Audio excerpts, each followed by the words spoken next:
अस्सलाम वालेकुम dear student, hope you are doing well. मैं हूं आपकी course instructor lecturer Ayesha Tariq from government associate college for women Mianwali क्रेशा। ठीक है बेटा, हम लोग जो स्टडी कर रहे हैं अपनी recommended book physics for scientist and engineers, हमारा कोर्स है बेसिकली थर्मोडायनेमिक्स। इसका हमने चैप्टर नंबर 19, 20 ये दोनों डिस्कस कर लिए हैं। चैप्टर नंबर 20 के टॉपिक नंबर 4 पे हैं adiabatic process for an ideal gas. आज हम इसको स्टडी करेंगे। देखिए, सबसे पहले तो आपको पता होना चाहिए, रिकॉल करने चैप्टर 20 में भी पढ़ चुके हैं, रिकॉल करने के एडियाबैटिक प्रोसेस होता क्या है। एडियाबैटिक प्रोसेस ऐसा प्रोसेस है जिसमें कोई एनर्जी ट्रांसफर नहीं होती in the form of heat system और सराउंडिंग के दरमियान। Means Q is equal to zero basically इसलिए कंसिडर कर सकते हैं। इसकी एग्जांपल्स कौन सी हो सकती हैं कि गैस को अगर कंप्रेस किया जाए या फिर एक्सपेंड किया जाए बहुत ही ज्यादा हाई स्पीड पे, ठीक है, रैपिडली उसको किया जाए, तो बहुत ही कम अमाउंट ऑफ, बिल्कुल इग्नोर की जाती है वो, जा सकती है वो अमाउंट जिसमें ना जितनी हीट ट्रांसफर हुई है। ठीक है, आप कंसिडर करें कि एक कंटेनर है, उसके अंदर गैस फिल्ड है। अगर हम हाई स्पीड पे उसको कंप्रेस करें या एक्सपेंड करें तो हमारे मॉलिक्यूल के पास या हमारे सिस्टम के पास इतना टाइम ही नहीं होगा कि वो हीट एनर्जी को ट्रांसफर कर सके आउट ऑफ द सिस्टम या हीट एनर्जी को गेन कर सके फ्रॉम द सराउंडिंग। ठीक है, दोनों केसेस में। तो बल्कि क्या होगा कि इस केस में मॉलिक्यूल्स की कोलिजन होगी या मॉलिक्यूल इतनी जल्दी एक्सपैंड होंगे जिसकी वजह से क्या होगा, उनका टेम्परेचर इंक्रीज हो जाएगा कंप्रेस होने की केस में, या फिर टेम्परेचर डिक्रीज हो जाएगा एक्सपैंड होने की केस में। और क्या है कि टेम्परेचर की चेंज की वजह से डायरेक्ट इंटरनल एनर्जी चेंज हो जाएगी, और जो small amount of heat losses अगर हैं भी तो उनको इग्नोर किया जा सकता है, वो ना होने के ऑलमोस्ट बराबर है। हमारी टोटल जितना हम वर्क डन परफॉर्म करेंगे उसे एक्सपेंड करने में या उसे कंप्रेस करने में, वो सारा का सारा इंटरनल एनर्जी में चेंज में का बायस बनेगा। ठीक है, तो इस तरह के और कहते हैं इस तरह के प्रोसेसेस जो होते हैं इसमें गैसोलीन इंजन में होते हैं, जो हम इंशाल्लाह आगे पढ़ेंगे। इसकी एक और एग्जांपल है कि एडियाबैटिक प्रोसेस अगर किया जाए, स्लो एक्सपेंशन ऑफ गैस, किस तरह, by thermally insulated from it surrounding. अगर एक गैस को हमने, एक गैस कंटेनर को हमने इंसुलेट कर दिया है सराउंडिंग से, तो उसको स्लो एक्सपेंशन उसका कराया जाए, उसके अंदर जो भी प्रोसेस कराया जाए उसमें क्या होगा, heat change from the surrounding नहीं होगी। अब इस कंडीशन में, एडियाबैटिक प्रोसेसेस की कंडीशन में, हमारे पास हमारे तीनों जो स्टेट वेरिएबल्स हैं, प्रेशर, वॉल्यूम एंड टेम्परेचर, ये तीनों के तीनों चेंज हो सकते हैं। मीन इनकी पॉसिबिलिटी है चेंज होने की। ठीक है, वॉल्यूम और टेम्परेचर तो मोस्टली केसेस में चेंज होगा, प्रेशर किसी किसी केस में हो सकता है कि चेंज ना हो। ठीक है, अब देखिए, हम इमेजिन करते हैं कि एडियाबैटिक प्रोसेस है जिसमें बहुत ही स्मॉल चेंज में चेंज आया वॉल्यूम में। जब हमने वर्क डन किया है ना, मीन्स हमने पिस्टन को कंप्रेस किया है डाउन या फिर मूव किया है अपवर्ड, तो बहुत ही स्मॉल सी चेंज आई है वॉल्यूम में डीवी, जिसकी वजह से सिस्टम के अंदर स्मॉल सी चेंज आई है टेम्परेचर में डीटी। अगर हम वर्क डन की वैल्यू लें कि वो किसके इक्वल है इन एट कांस्टेंट प्रेशर, तो वो वैल्यू होगी माइनस पी डीवी। ये आपको पता है कि कहाँ से आई है, इसका इंटीग्रेशन ले लेंगे तो हमारा टोटल वर्क डन आ जाएगा। अगर हम कहते हैं कि इंटरनल एनर्जी हमारी आइडियल गैस की डिपेंड करती है सिर्फ टेम्परेचर पर, ये तो हमें पता है ना, तो जितना इंटरनल एनर्जी में चेंज आएगा वो सारा का सारा किस पे डिपेंड कर रहा होगा, टेम्परेचर के चेंज पर। और हम कह सकते हैं जो इंटरनल एनर्जी का ये चेंज है वो बराबर होगा जिस कांस्टेंट वॉल्यूम वाले केसेस के अकॉर्डिंग। कांस्टेंट प्रेशर वाले केस में तो हमें पता है कि हम लोगों को जैसे सिस्टम वर्क डन करेगा अगेंस्ट, ताकि वो अपने प्रेशर को मेंटेन करें। लेकिन कांस्टेंट वॉल्यूम में हम पढ़ चुके हैं सीवी वाले केस में, सारी की सारा जो टेम्परेचर, सारा का सारा जो वर्क डन होता है वो इंक्लूड होता है सिर्फ इंटरनल एनर्जी में। तो इसलिए हमने कांस्टेंट वर्क डन वाली इंटरनल एनर्जी की वैल्यू यूज की है। ठीक है, डी इंटरनल किसके इक्वल है, n C V d T, ये डिफरेंशियल की फॉर्म में, स्मॉल चेंजेस की फॉर्म में लिखा हुआ है। अब हम कहते हैं फर्स्ट लॉ ऑफ थर्मोडायनेमिक्स हमारे पास बेसिकली ये है, change in internal energy is equal to heat plus work done. Heat की अमाउंट क्योंकि हमने कहा है एनर्जी ट्रांसफर बिल्कुल जीरो है, यानी Q is equal to zero है, तो ये इक्वेशन बन जाएगी change in internal energy is equal to W. Internal energy की, चेंज इन इंटरनल एनर्जी की वैल्यू इस कंडीशन में हम लोग लिख देंगे n C V d T, और दूसरी तरफ डब्ल्यू की वैल्यू पुट कर दी माइनस पी डी वी। अब देखिए उसके बाद हम नेक्स्ट स्टेप कह रहे हैं कि हमारे पास है ideal gas equation PV is equal to nRT. अगर हम इसका टोटल डिफरेंशियल लें, ठीक है, इस साइड पे भी डेरिवेटिव लगा दें और इस साइड पे भी डेरिवेटिव लगा दें, इस साइड पे दो टर्म्स हैं वेरिएबल्स, तो इधर क्या लग जाएगा, प्रोडक्ट रूल। प्रोडक्ट रूल कैसे, first term as it is और सेकंड का derivative plus second as it is और फर्स्ट का derivative is equal to n भी कांस्टेंट है, आर भी एक कांस्टेंट टर्म है, टी सिर्फ एक वेरिएबल है इसलिए उस पर डिफरेंशियल अप्लाई हो जाएगा, टी डी टी आ गया। अगर हम कहते हैं कि इस वाली इक्वेशन में से n C V d T is equal to minus P d V, इतनी चीज में से अगर हम लोग डी टी की वैल्यू निकाल लें तो क्या आ जाएगी, minus P del V divided by n C V. उसकी वैल्यू क्या कर दी है इस इक्वेशन डिफरेंशियल इक्वेशन में हम लोगों ने पुट कर दी है, यहाँ पे डी टी की वैल्यू देखें और आपको दिख रहा होगा। नेक्स्ट टाइम हमने नेक्स्ट स्टेप में हमने क्या करना है कि ये जो आर की वैल्यू यहाँ पे मौजूद है इसकी बजाय, क्योंकि डिवाइड में सी वी लिखा हुआ है, तो इस सीवी जैसी टर्म्स इसके ऊपर लिखना चाह रहे हैं, कुछ ऐसी वैल्यू बनाना चाह रहे हैं, तो आर की जगह CP minus CV is equal to R वाला वो फॉर्मूला आप जानते हैं, इसको हम पुट कर देंगे। पुट करने के बाद ये वैल्यू कुछ इस तरह से बन गई है, और इसके अलावा क्या कर देंगे, पीवी से डिवाइड भी कर देंगे।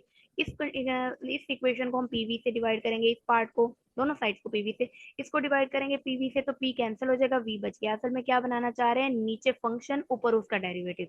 इसी तरह इससे डिवाइड कराएंगे तो वी कैंसिल हो जाएगा, पी बच जाएगा। ये देखिए नीचे फंक्शन ऊपर उसका डेरिवेटिव, यहाँ आर की value CP minus CV divided by C V put कर दी है, ठीक है। डीवी के नीचे भी क्योंकि हमने पी वी से मल्टीप्लाई किया, पी पी से कैंसिल हो गया, वी आ गया, यहाँ पे भी वही एज इट इज डेरिवेटिव बन गया है, ठीक है।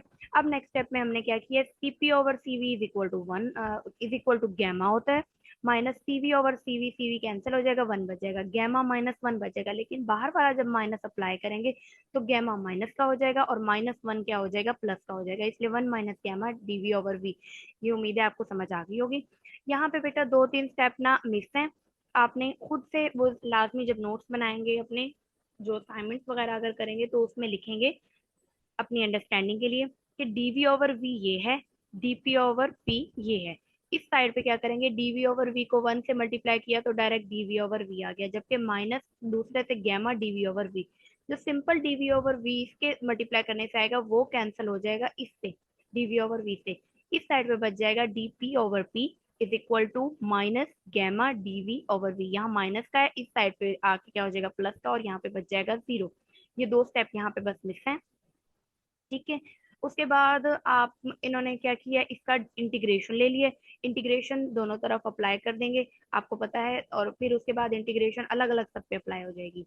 नीचे फंक्शन ऊपर उसका डेरिवेटिव अगर हो तो इसकी इंटीग्रेशन होती है natural log, natural log of P आ गया यहाँ पे प्लस गैमा, गैमा कांस्टेंट है, नेचुरल लॉग ऑफ वी आ गया इज इक्वल टू जो कांस्टेंट वैल्यू है, जीरो की वैल्यू है या जो भी कोई कांस्टेंट वैल्यू है उसका जब इंटीग्रेशन लेते हैं तो वो कोई एक कांस्टेंट टर्म आती है, जीरो की इंटीग्रेशन कांस्टेंट टर्म आती है, ठीक है। उसके बाद लोगार्थम जो नेचुरल लॉग का या लोगार्थम के मेथड है उसको अप्लाई करके ये बनाया गया है, कैसे भला कि जो नेचुरल लॉग के जो सामने चीज मल्टीप्लाई हो रही हो वो क्या आ जाती है, जो भी वेरिएबल है उसके ऊपर आ जाती है, यानी natural log of V gamma बन जाएगा ये वाली वैल्यू। फिर सेकंड स्टेप में क्या है, दो नेचुरल लॉग जब आपस में प्लस हो रहे हो तो उनको नेचुरल लॉग को कॉमन लेकर दोनों को आपस, दोनों वैल्यूज जो है पी एंड वी उसको मल्टीप्लाई कर दिया जाएगा, क्या बन जाएगा, पी वी गैमा, इधर नेचुरल लॉग इधर कांस्टेंट है।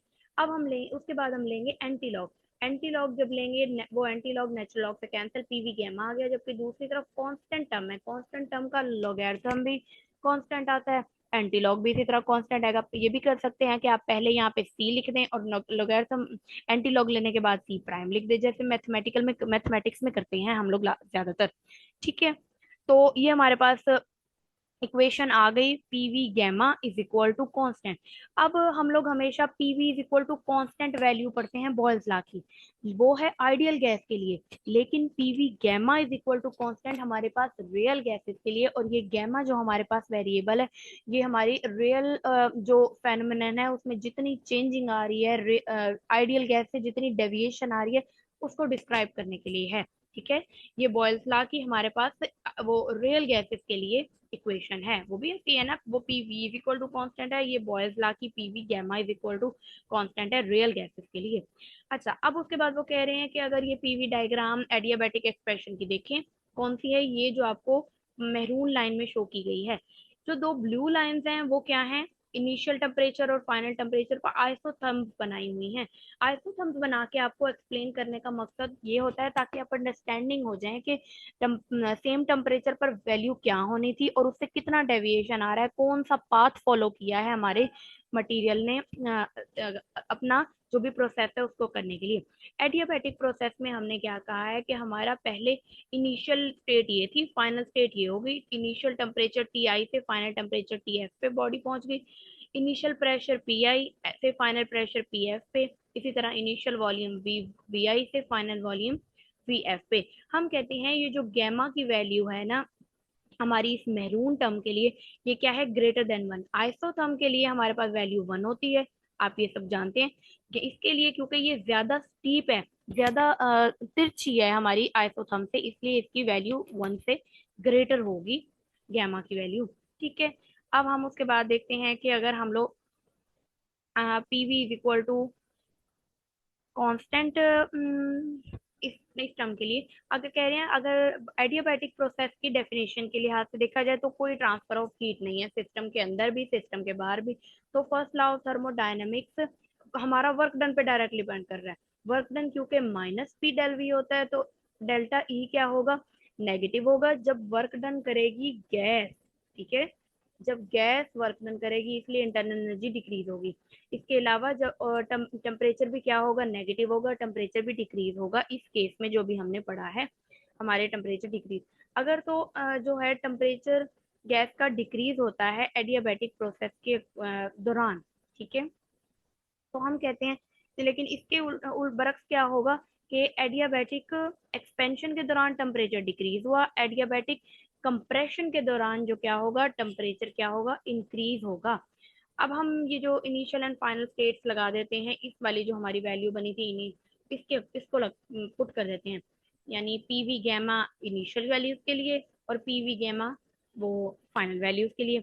इसमें क्या करेंगे, हम आइडियल गैस लॉ से इक्वेशन पुट करेंगे। यहाँ पे दो तीन स्टेप मिस किए हुए हैं, आपने क्या करना है, आइडियल गैस इक्वेशन कौन सी है, PV is equal to n R T, वहां से वैल्यू लेनी है पी की। पी इज इक्वल टू आ जाएगा n R T divided by V. N R T divided by V इस पी आई की जगह भी पुट कर देना है और इस पी एफ की जगह भी पुट कर देना है with subscript initial and final. N जो है वो दोनों के लिए सेम है, एन की वैल्यू कट जाएगी, आर की वैल्यू दोनों के लिए सेम है, वो भी कट जाएगी। क्या बच जाएगा, ऊपर टी बच जाएगा, V gamma divided by V I. ठीक है, वी आई। इसी तरह यहाँ पे भी टी वी गैमा और नीचे वी बच जाएगा।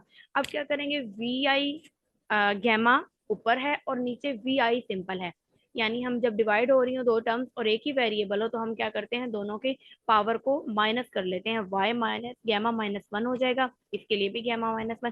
तो हम एक्सप्रेशन ड्राइव कर लेंगे कि हमारे पास T V gamma minus one is equal to constant है। ये हमारे पास कौन सा आ गया था, बॉयल्स लॉ आ गया था। इसके अलावा ये हमारे पास दूसरा लॉ आ गया, T V gamma minus one is equal to constant. ठीक है, ये रियल गैसेस के लिए। अब डीजल इंजन की एक एग्जांपल दी हुई है, एग्जांपल नंबर 21.3। क्या कह रहे हैं कि एयर है जो कि सिलेंडर में मौजूद है डीजल इंजन के, वो कितनी मौजूद है, कितना उसका टेम्परेचर है, 20 डिग्री सेल्सियस इनिशियल टेम्परेचर उसका है। उसे कंप्रेस किया गया, उसका इनिशियल प्रेशर था 1 एटमोस्फेरिक प्रेशर, उसका इनिशियल वॉल्यूम था 800 सेंटीमीटर क्यूब, उसका जो फाइनल वॉल्यूम हो गया वो 60 सेंटीमीटर क्यूब हो गया। कंप्रेस किया ना हमने, वॉल्यूम डिक्रीज किया है। अगर हम कंसिडर करें कि हमारी गैमा की वैल्यू है 1.40, तो और कंप्रेशन है एडियाबैटिक जो अभी हम लोग फार्मूला ड्राइव करके हैं, तो फाइंड क्या करना है, प्रेशर और टेम्परेचर एयर का फाइंड करना है। पीवी गैमा वाले फॉर्मूले को से हम लोगों ने ये वो निकाली है वैल्यू। ठीक है, ये देखें जैसे हमारे पास ये था पीवी गैमा, हमने फाइनल प्रेशर निकालना था तो वी एफ गैमा इधर डिवाइड में आ गया, उसके बाद गैमा दोनों में से सिंपल कॉमन लिया हुआ है, P i V i over V f whole gamma. इसकी वैल्यू पुट करेंगे तो ये प्रेशर की वैल्यू आ जाएगी। इसी तरह टेम्परेचर की वैल्यू निकालने के लिए उन्होंने इसी वाले इक्वेशन को दूसरी तरह आइडियल गैस इक्वेशन से निकाला हुआ है। अगर आप चाहें कि आइडियल गैस इक्वेशन से ना निकालना चाहें, आप इस वाली वैल्यू से निकाल लें, टीवी गैमा माइनस वन वाली वैल्यू से निकाल लें, तो भी आपका आंसर बिल्कुल सेम एज इट इज आएगा जैसे ये पी के लिए निकाला है इसी तरह। ठीक है, ओके बेटा, आज हमारा यही टॉपिक था। नेक्स्ट लेक्चर में हम इंशाल्लाह डिस्ट्रीब्यूशन ऑफ मॉलिक्यूलर स्पीड को डिस्कस करेंगे। ओके, टेक केयर, अल्लाह हाफिज।